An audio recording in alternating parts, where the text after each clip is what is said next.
اللہ رب العزت کی حمد و ثنا کے بعد اور پاک پیغمبر صلی اللہ علیہ وآلہ وسلم کی ذات پاک پہ ہدیہ درود و سلام پیش کرنے کے بعد نہایت واجب الاحترام حضور صاحبزادہ محمد اسیب صاحب، صاحبزادہ محمد آفتاب صاحب، خلیفہ صوفی محمد اقبال صاحب، صوفی نبی احمد صاحب، ہمارے معزز مہمان علامہ راشد صاحب گجرانوالہ سے، مولانا محمد اسلم صاحب، دیگر معزز سامعین، بزرگوں، دوستوں، عزیز بھائیوں،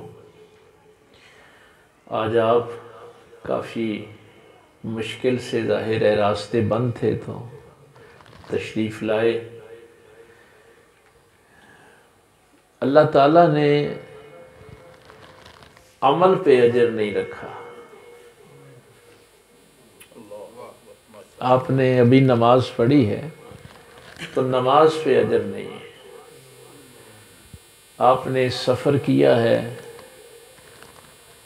اس سفر پہ اجر نہیں ہے، کھانا پکایا ہے کھانے پہ اجر نہیں ہے، روزہ رکھا ہے روزے پہ اجر نہیں ہے، اجر اس اللہ نے نیت پہ رکھا ہے۔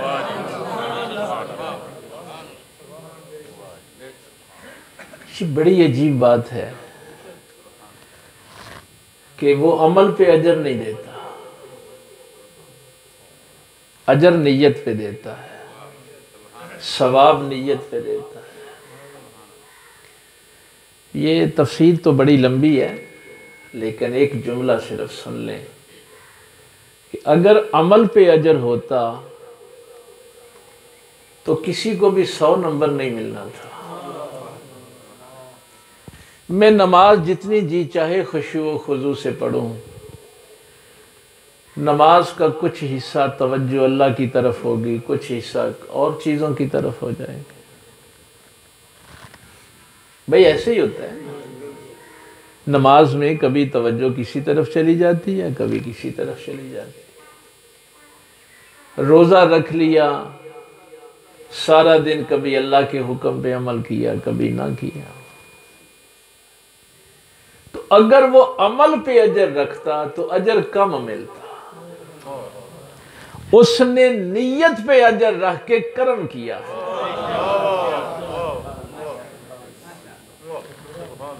اس لیے کہ نیت جب انسان کر رہا ہوتا ہے اللہ کے لیے تو اس وقت ملاوٹ نہیں ہوتی،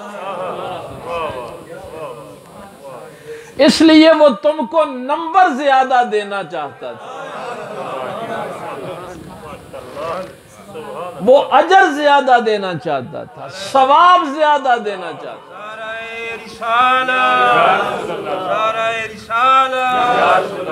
عظمت و شان مصطفیٰ، علماء حق اہل سنت و جماعت، آستانہ عالیہ ننگل شریف۔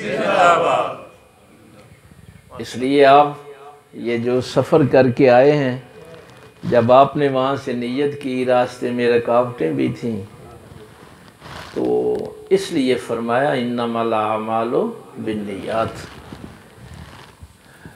تو یہ اللہ تعالیٰ نے زیادہ ہمیں ثواب دینے کے لیے مہربانی کی ہے ہمارے اوپر۔ نیت خالص ہوگی تو عمل میں کمی بیشی ہو بھی جائے گی تو ثواب تو اس نے عمل پہ دینا ہی نہیں، ثواب تو نیت پہ دینا ہے۔ کبھی اس پہ غور کریں، یقین جانی اللہ کی مہربانی پہ ویسے ہی آشش کرنے کو جی چاہتا ہے۔ ہمارے دنیا والے ہمیں عمل پہ اجر دیتے ہیں۔ آپ کے ماں باپ بھی ہوں گے نا تو وہ کہیں گے ہمیں عمل دکھا، لیکن وہ اللہ ہے، وہ عمل پہ اجر نہیں دیتا، نیت پہ دیتا ہے۔ نیت پہ کچھ چیزیں اثر انداز ہوتی ہیں۔ آج میں عمل کی بات نہیں کروں گا چونکہ یہ ہمارا تربیتی کورس ہوتا ہے، خصوصی پروگرام یہ ہمارا ہوتا ہے۔ ایک تو قرآن کہتا ہے الذی یوسوس فی صدور الناس، من الجنت والناس۔ نیت پہ وسوسہ اثر انداز ہوتا ہے، ایک نیت پہ الہام اثر انداز ہوتا ہے، ایک افرائیت من اتخذ الہہ ہوا، نفس کے لیے لفظ ہوا استعمال ہوا۔ ابلیس کوئی چیز میری نیت میں خلل کے لیے ڈالے تو اس کو وسوسہ کہتے ہیں، نفس اگر خلل ڈالے گا تو وہ ہوا ہے۔ یہ قرآنی اصطلاحیں ہیں ساری۔ اگر فرشتہ میری نیت کو بہتر کرنے کے لیے کوئی چیز ڈالے گا تو اس کو الہام کہتے ہیں۔ فرشتہ میری نیت بہتر کرنے کے لیے کوئی چیز دے گا تو وہ الہام ہوگا۔ ایک لفظ ہے خاطر، توئیں کے ساتھ، خالف خا توئیں اور رے۔ جب کبھی آپ شدت محبت میں کوئی نیت کرتے ہیں تو اللہ کی طرف سے ڈائریکٹ جو چیز دل پہ آتی ہے اس کو خاطر کہتے ہیں۔ حضور غوث پاک کی خطبات کا نام ہے جلاء الخواطر۔ میں بڑا اس پہ غور کیا کرتا تھا۔ اچھا، اس میں فرق تو ظاہر ہے بہت زیادہ ہیں، یہ بڑی لمبی بحث ہے، گھنٹوں بلکہ دنوں کی بحث ہے۔ یہ قرآن کریم کی ساری چیزیں میں نے آپ کے سامنے رکھی ہیں۔ وسوسہ انسان کبھی قبول کر لیتا ہے، کبھی نہیں کرتا۔ یہ کوئی ضروری نہیں ہے کہ ابلیس وسوسہ ڈالے اور انسان اس کو قبول کر لے۔ کبھی انسان وسوسے کو قبول کرتا ہے، کبھی نہیں کرتا۔ اسی طرح الہام کو بھی کبھی قبول کرتا ہے، کبھی نہیں کرتا۔ یہ جو نفس کی ہوا ہے نا، اس پہ قرآن نے بڑا زور دیا کہ نفس جب خواہش پیدا کرتا ہے تو پھر ضد کرتا ہے کہ یہ کر۔ اس لیے فرمایا فرائیت من اتخذ الہہ ہوا۔ نفس جان نہیں چھوڑتا، آپ مجاہدہ کرتے ہیں، بڑی محنت کرتے ہیں، لیکن وہ کہیں نہ کہیں سے پھر ضد کرتا ہے کہ نہیں تجھ سے یہ کام کروانا ہے۔ ابلیس ایسا نہیں کرتا۔ ابلیس ایک وسوسہ ڈالتا ہے، آپ نے اس کو رد کر دیا تو وہ کوئی اور وسوسہ لے آئے گا۔ اس لیے مفسرین نے یہ لکھا ہے کہ ہمارے اندر وسوسہ ابلیس ڈالتا ہے گمراہی کے لیے، لیکن ابلیس کو گمراہ کیا ہے نفس نے۔ اس لیے ابلیس سے بڑا دشمن ہے یہ نفس۔ یہ جو تربیتی پروگرام ہوتے ہیں نا، یہ نفس کی اصلاح کے لیے ہوتے ہیں، اس لیے کہ نفس بڑا ظالم ہے، یہ ضد کرواتا ہے، ماں باپ کی نافرمانی پہ بھی ضد کرواتا ہے، اللہ رسول کی نافرمانی پہ بھی ضد کرتا ہے۔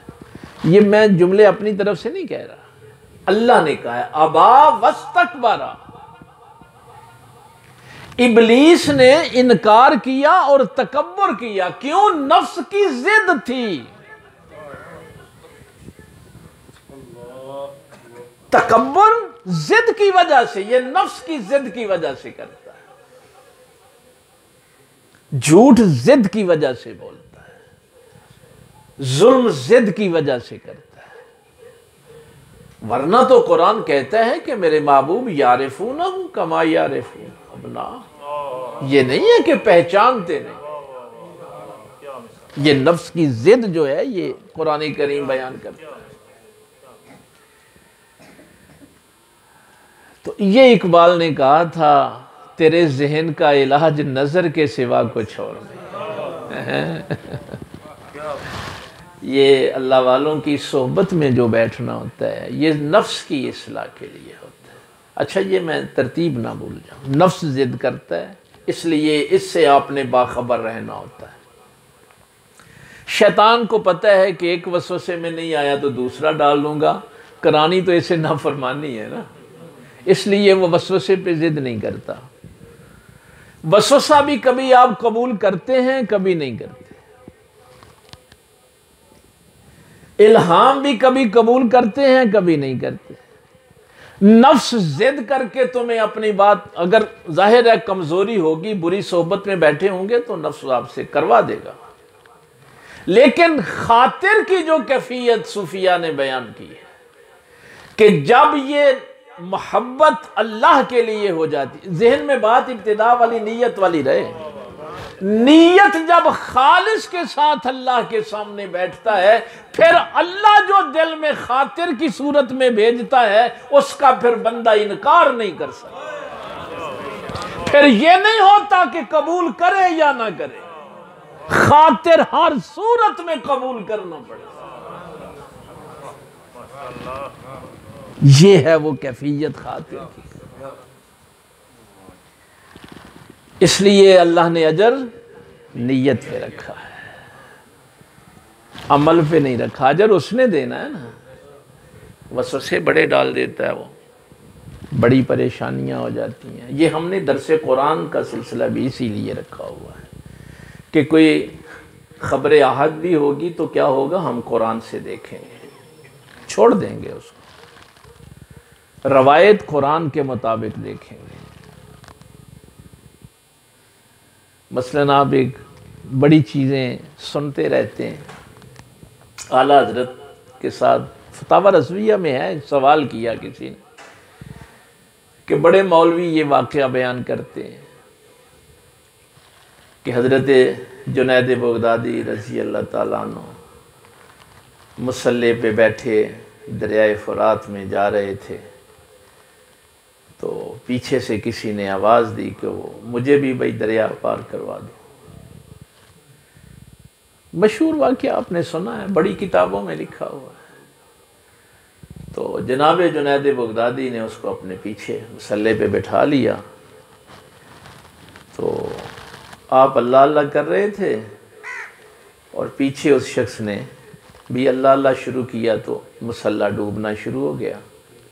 تو آپ نے اس کو پکڑا اور کہا کہ تو یا جنید کیا؟ یہ باتیں سنی ہوئی ہیں، آپ بیان ہوتا ہے کہ تو ابھی جنید تک نہیں پہنچا، اللہ تک کیسے پہنچے گا؟ جب اعلیٰ حضرت کے سامنے یہ بات کی گئی تو آپ نے فرمایا جھوٹ ہے۔ فتاوی رضویہ میں ایسے ہی لکھا، فرمایا شیطانی وسوسہ ہے، اللہ کا ولی اللہ کے ذکر سے کیسے روک سکتا ہے؟ یہ کیسے ممکن ہے؟ اللہ کا ولی تو اللہ کے قریب کرتا ہے۔ انہوں نے کہا جی بڑی کتابوں میں لکھا، فرمایا سب جھوٹی ہیں، اس لیے کہ جو چیز قرآن کے ساتھ ٹکرائے ہم اس کو قبول نہیں کر سکتے۔ ہم تو اس کو اللہ کا ولی کہتے ہی نہیں ہیں، ہم تو زندیق کہتے ہیں جو اللہ اور بندے کے درمیان کھڑا ہو جائے۔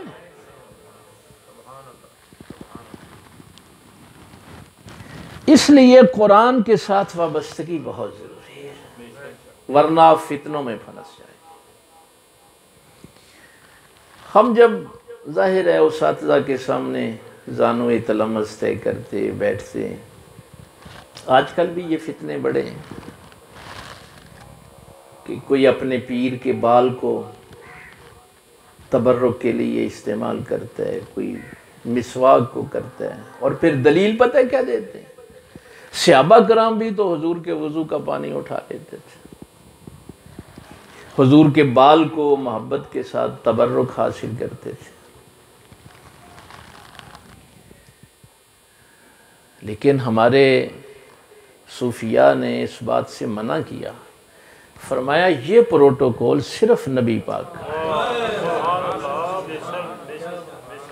یہ عزت اور شان صرف اللہ کے محبوب کی ہے۔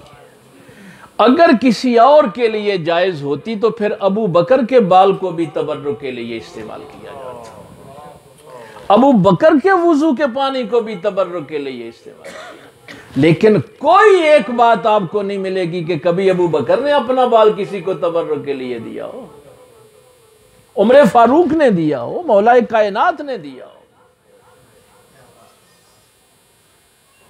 یہ دیکھیے ظاہراً یہ کتنی خوبصورت باتیں ہیں، لیکن شیطانی وسوسے ہیں، اللہ سے دور کرنے والی چیزیں ہیں، اور ان کے پیچھے پڑ کے اب تو ہم نے اپنے پیروں کو نبیوں سے بھی بڑا کر دیا۔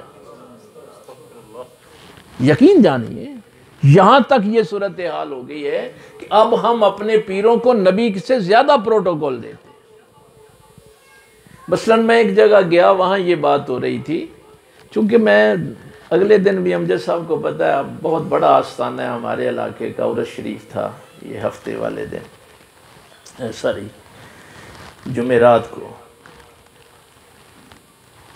میں حیران ہوتا ہوں، مولوی سٹیج پہ بیان کر رہے ہوتے ہیں پیر کے برتن کو آپ استعمال نہیں کر سکتے، جس برتن میں پیر کھانا کھائے اس میں مرید نہیں کھا سکتا، لیکن مجھ سے تو پھر رہا نہیں جاتا۔ میں نے کہا تجھے پتہ نہیں ہے کیسے مولوی ہو تم؟ حضرت ابو ہریرہ رضی اللہ تعالیٰ عنہ والی بات کتنی دفعہ بیان کرتے ہو کہ ستروں کو دودھ پلا کے اسی برتن میں آخر میں پیغمبر نے پیا ہے، تم نے اپنے پیر کو نبی سے بڑا کر دیا۔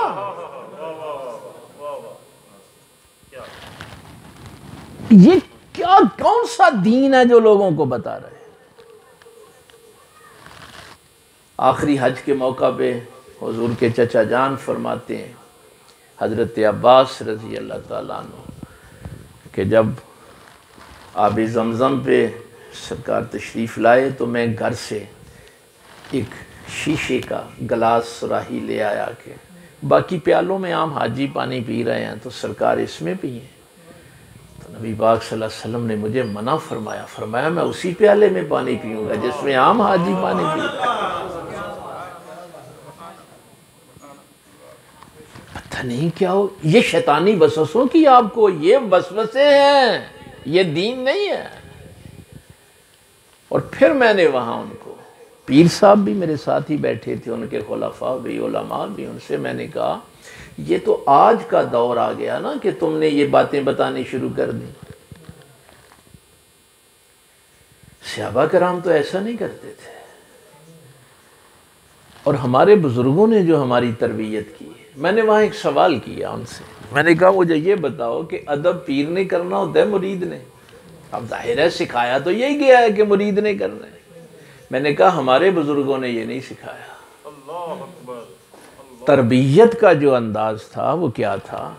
یہ میں ساری نفس کے خلاف جو باتیں ہیں نا وہ کر رہا ہوں، یہ نفس کتنا ظالم ہے۔ بزرگوں نے اس نفس کا سر توڑنے کے لیے یہ بات بتائی کہ ادب پیر نے کرنا ہے مرید کا۔ اب لوگوں کو تو اس بات کی سمجھ نہیں آتی تھی، گڑا پاس پڑا تھا اور ساتھ ہی پیالہ پڑا تھا، تو فرمایا دیکھو پانی گڑے میں ہے نا، فیض گڑے میں ہے، تو پیالے کو اس نے فیض دینا ہے تو سر کون نیچا کرے گا؟ گڑا سر نیچا کرے گا تو پیالے کو دے گا نا۔ نعرہ تکبیر، نعرہ رسالت، نعرہ حیدری، عظمت و شان مصطفیٰ، آستانہ عالیہ ننگل شریف۔ او بھائی پیالے نے سر نیچا کرنا ہے کہ گھڑے نے کرنا ہے؟ جگ میں پانی ہے، دودھ ہے، اس نے گلاس میں کون سر نیچا کرے گا؟ کون جھکے گا؟ جس نے فیض دینا ہے وہ جھکے گا، پھر ہی دوسروں کی تربیت کرے گا۔ اس لیے یہ جو خواہشات نفس ہوتی ہیں نا یہ بیڑا غرق کر دیتی ہیں، تباہ کر دیتی ہیں۔ نفس آپ کے پیچھے بڑا بھاگتا ہے۔ دو چیزیں سورہ مزمل میں بیان ہوئی ہیں نفس کو پامال کرنے کے لیے،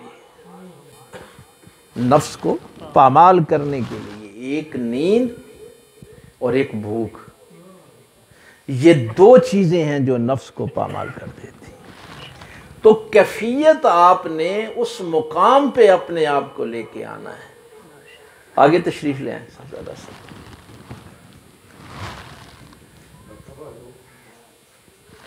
آپ نے ان چاروں چیزوں پہ توجہ کرنی۔ وسوسہ ابلیس کی طرف سے ہوگا، الہام فرشتے کی طرف سے ہوگا، نفس کی طرف سے ہوا، اور اللہ کی طرف سے خاطر۔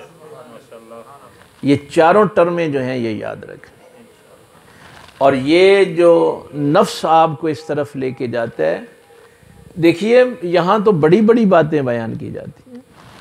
بس یہ بات جو میں نے آپ کو عرض کی، اعلیٰ حضرت نے سختی سے فتاوی رضویہ میں لکھا، فرمایا جھوٹ بولتا ہے وہ جس نے یہ کہا کہ جنید بغدادی نے کہا تھا کہ تو یا جنید کہہ، بکواس کرتا ہے وہ، یہ کتابوں میں جھوٹ لکھا ہے۔ اللہ کا ولی کب کہہ سکتا ہے کہ اللہ کا نام چھوڑ کے تو میرا نام لے؟ کیا تربیت ہم نے لوگوں کی شروع کر دی، شیطانی وسوسوں کو دین سمجھ لیا، خواہشات نفس کو دین سمجھ لیا، اور اب یہ صورتحال بنی ہے کہ اب پیر کا جو پروٹوکول ہے وہ نبی سے زیادہ ہو گیا۔ اب پیر کا پروٹوکول زیادہ ہے نبی سے۔ تو یہ دونوں مثالیں میں نے اس لیے عرض کی کہ 1,40,000 ایک روایت کے مطابق صحابہ جس پیالے میں پانی پی رہے ہیں، نبی پاک فرما رہے ہیں میں نے اسی میں پینا ہے۔ اور آج مولوی اٹھ کے بتا رہے ہوتے ہیں جو برتن پیر استعمال کریں مرید نہیں کر سکتا۔ بھائی تم نے اپنے پیر کو نبی سے بھی بڑا کر دیا۔ نہ، یہ ظلم نہیں کرنا، یہ ساری خواہشات نفس ہیں۔ تو یہ جب میں نے مثال دی نا، میں نے کہا دیکھیے ہمارے بزرگوں نے یہ کتنی خوبصورت تربیت کی کہ مرید نے نہیں جھکنا، پیر نے جھکنا ہے۔ جس نے فیض دینا ہوتا ہے سر اس کو جھکانا پڑتا ہے۔ گڑا جھکے گا تو پیالے میں پانی پڑے گا، جگ جھکے گا تو گلاس کو پانی دے گا۔ اور پھر آخری مثال میں نے ان سے یہ عرض کی تھی کہ علامہ اقبال نے بھی اپنے تھیسس میں حضرت عبدالقدوس گنگوئی رحمۃ اللہ تعالی علیہ کی، اعلیٰ حضرت نے بھی یہی کہا، وہی لامکاں کے مکی ہوئے، سر عرش تخت نشیں ہوئے، نبی ہیں جن کے ہیں وہ مکان، وہ خدا ہے جس کا مکان نہیں، تیرے آگے یوں ہی دبے لچے فصحا رب کے بڑے بڑے۔ اب لامکان سے اس زمین پر آنا، ہمارے بزرگوں نے یہی لکھا ہے، لامکان سے زمین پہ۔ کسی نے کہا تھا معراج بڑا عجیب معجزہ ہے، کہا نہیں، معراج عجیب نہیں ہے، میلاد عجیب ہے، اس لیے کہ معراج میں تو اپنے مکان میں گئے تھے، میلاد میں اپنا مکان چھوڑ کے ہم گناہگاروں میں آئے تھے، اس لیے کہ فیض دے ہی وہ سکتا ہے جو ہم سب کے درمیان بیٹھ جائے۔